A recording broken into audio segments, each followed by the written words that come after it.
Yeah.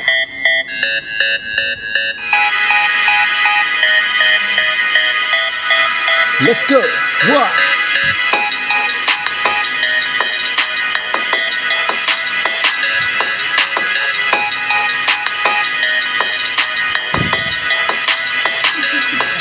Efisiensi demi jaga gengsi, semua dibatasi, tapi jadi tak teratasi. Efisiensi bikin lupa arah, semua tak terarah, jiwaku berdarah-darah.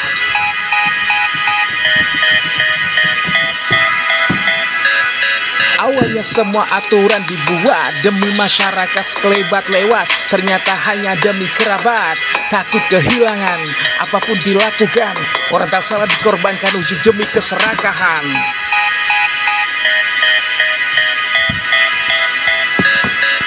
Efisiensi demi jaga gengsi, semua dibatasi, tapi jadi tak teratasi. Efisiensi bikin lupa arah, semua tak terarah, jiwaku berdarah-darah. Efisiensi demi jaga gengsi, semua dibatasi, tapi jadi tak teratasi. Efisiensi bikin lupa arah, semua tak terarah, jiwaku berdarah-darah.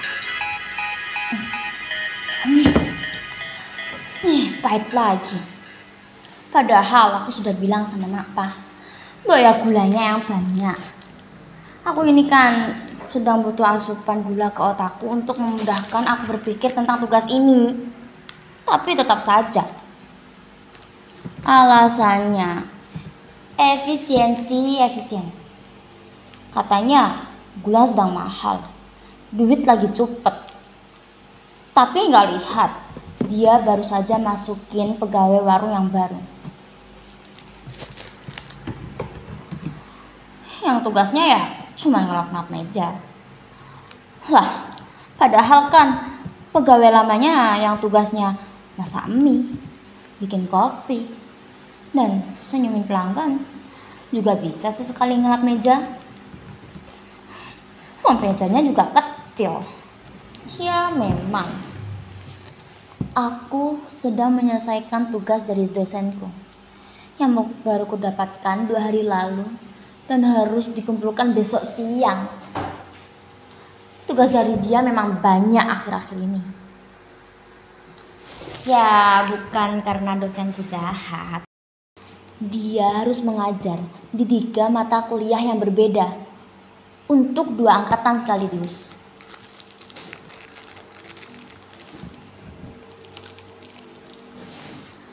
Dulu pernah aku tanya, kenapa kampus tak ambil dosen lagi? Kan UKT juga dinaikkan 12% daripada tahun lalu. Alasannya, kampus ingin melakukan efisiensi. Lagi-lagi efisiensi yang jadi alasannya. Padahal beberapa waktu lalu, kulihat baru saja kampus membangun gedung rektorat yang baru di sebelah gedung rektorat yang lama.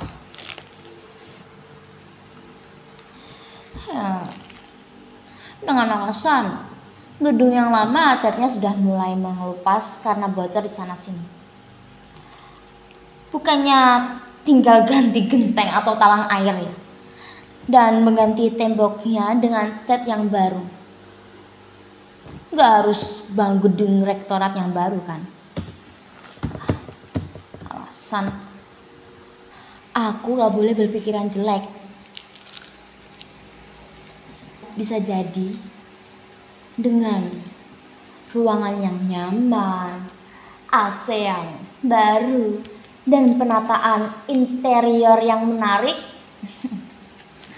bisa membuat para rektor dan jajarannya akan kerja lebih baik. Dan imbasnya kan juga di mahasiswa lebih bahagia. Tapi bagaimana jika mahasiswanya gak bahagia? Tapi aku ini ya cuman mahasiswa semester tua yang pengen segera lulus saja. Meskipun terkadang masih kesulitan di sana sini. Biaya indekosnya naik sedikit mengencangkan ikat pinggangku. Kalau biasanya sehari makan 3 kali, ya sekarang sehari 2 kali. Itu pun dengan lauk sayur dan tahu tempe. Telur lah sesekali. Karena uang bulanan tidak cukup buat kebutuhan sehari-hari. Sekali lagi, ini kulakukan demi efisiensi. Apalagi bapakku di kampung sudah gak lagi kerja di kantornya yang dulu. Padahal sudah hampir 25 tahun dia mengabdi di sana. Meskipun belum diangkat jadi pegawai tetap, tapi lagi-lagi terkena dampak dari efisiensi dan mengharuskan bapak dirumahkan. Tinggal sawah sepetak dan warung kecil-kecilan ibuku yang menghidupi kami. Meskipun tak jarang, aku juga ambil sampingan untuk kerja di kantin sebuah sekolah. Tapi kantin pun sekarang juga sepi. Akhir-akhir ini anak-anak jarang yang diberikan uang saku oleh orang tuanya. Banyak yang dibawai bekal. Alasannya ya untuk efisiensi pengeluaran rumah tangga. Belum lagi katanya kalau jadi nih ya, setiap siang anak-anak dapat makan siang gratis. Ya nggak tahu kapan. Makin sepi kantin kami. Belum lagi penjual maklor, sosis, dan pentol di depan sekolah. Pasti mereka juga bakal dapat dampak dari efisiensi ini.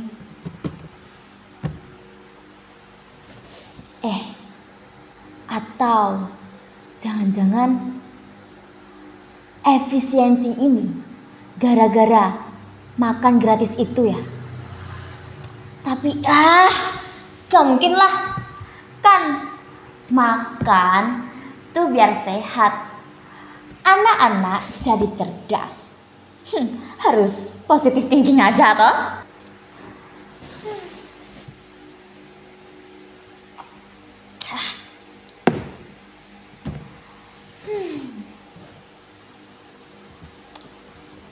Seorang supir dan penumpangnya di sebuah bus. Si supir itu baru sehari menjadi supir, sedangkan penumpangnya sudah bertahun-tahun menumpangi bus yang sama untuk dia pergi bekerja. Karena hanya bus itu yang lewat di depan rumahnya.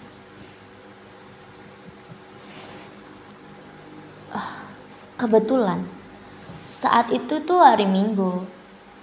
Namun dia harus tetap pergi bekerja karena ada lemburan hari itu.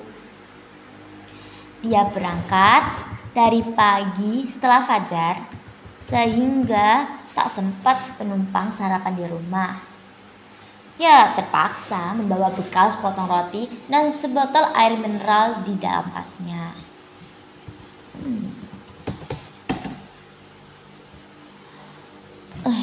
Begitu bus berhenti seperti biasa, langsung saja, namun ternyata dihalangi oleh kondektur baru yang tidak dia kenal sebelumnya.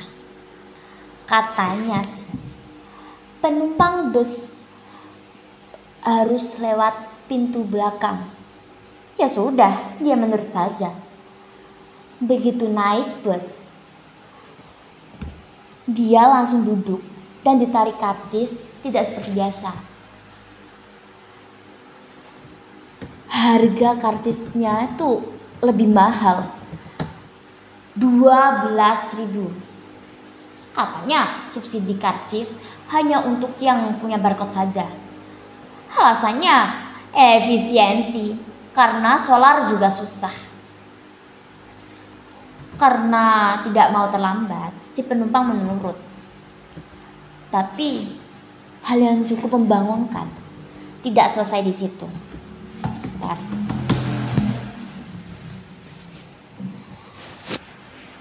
Saat dia akan menyantap bekal seperti biasa, tiba-tiba si kondektur menegur. Katanya tidak boleh membawa makanan dari luar. Ya terpaksa, roti itu pun harus diserahkan dan dia membayar denda karena sudah melanggar peraturan terbaru dengan membeli kembali rotinya yang sudah dirampas barusan. Dengan harga 2 kali lipat. Terpaksa lah, dia harus membeli lagi roti yang sudah dibeli sebelumnya.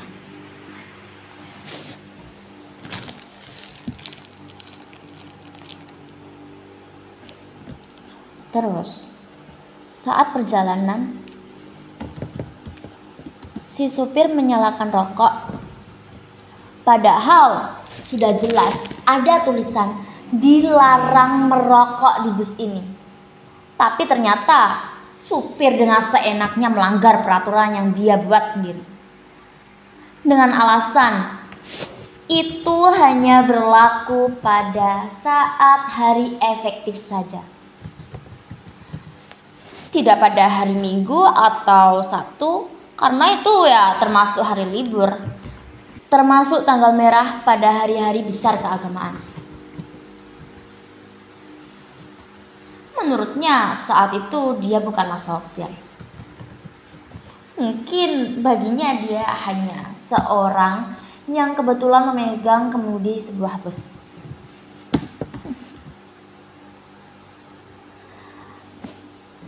Ketika turun dari bus, si penumpang harus berusaha turun dengan caranya sendiri karena supir tidak akan melakukan pengereman. Dengan alasan efisiensi bahan bakar dan kampas rem. Lalu, bagaimana jika terjatuh? Katanya semua sudah ditanggung oleh asuransi. Sehingga tidak usah khawatir jika dia loncat dan terluka atau bahkan meninggal dunia. Terus, kalau tidak punya asuransi? Ya, itu salah sendiri. Kenapa nggak punya?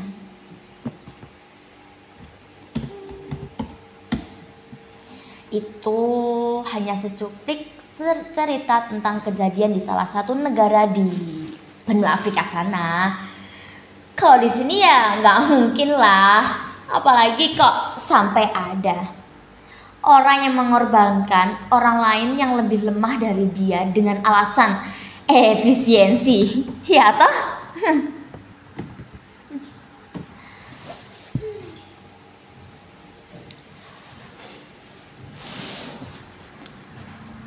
Oh iya, ada cerita lagi. Tapi ini kejadiannya di sekitaran benua Antartika sana. Jadi masyarakat di sana itu terbiasa masak, menghangatkan badan, dan lain-lain menggunakan kayu bakar. Sehingga kayu bakar menjadi komoditas menjanjikan bagi negara itu.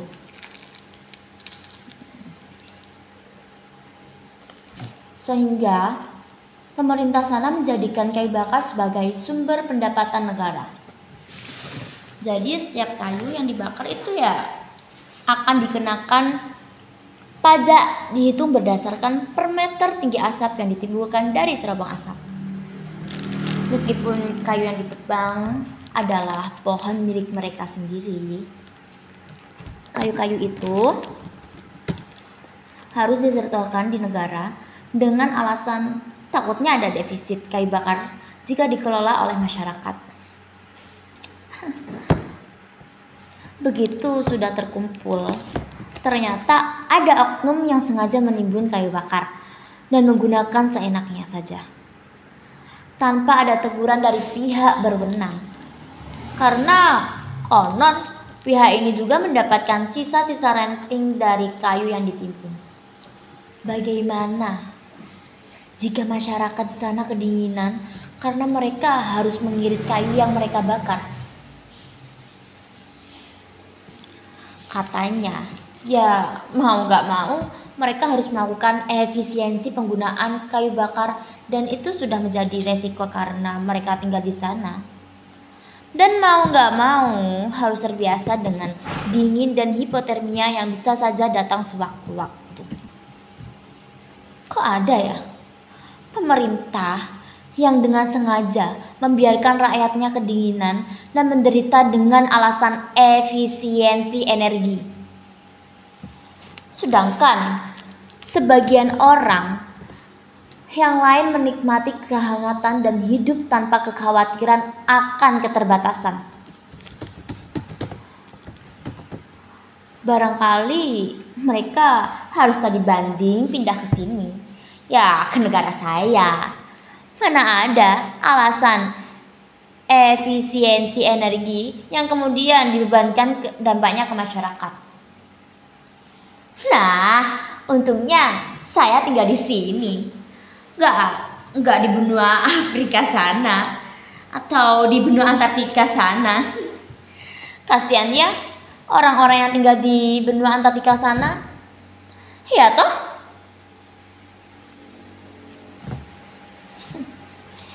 Efisiensi. Waktu yang saya miliki itu juga perlu efisiensi.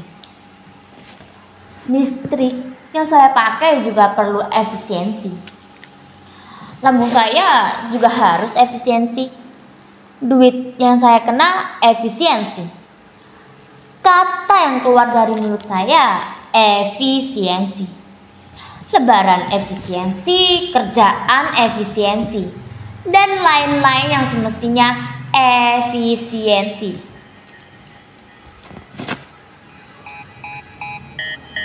Termasuk kopi ini juga kena dampak dari efisiensi.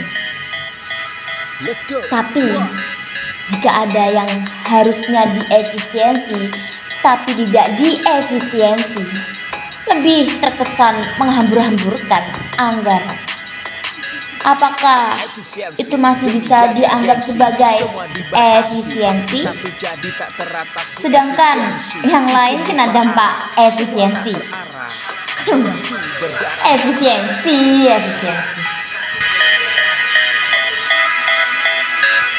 Awalnya semua aturan dibuat demi masyarakat sekelebat lewat, ternyata hanya demi kerabat. Takut kehilangan, apapun dilakukan, orang tak salah dikorbankan ujung demi keserakahan.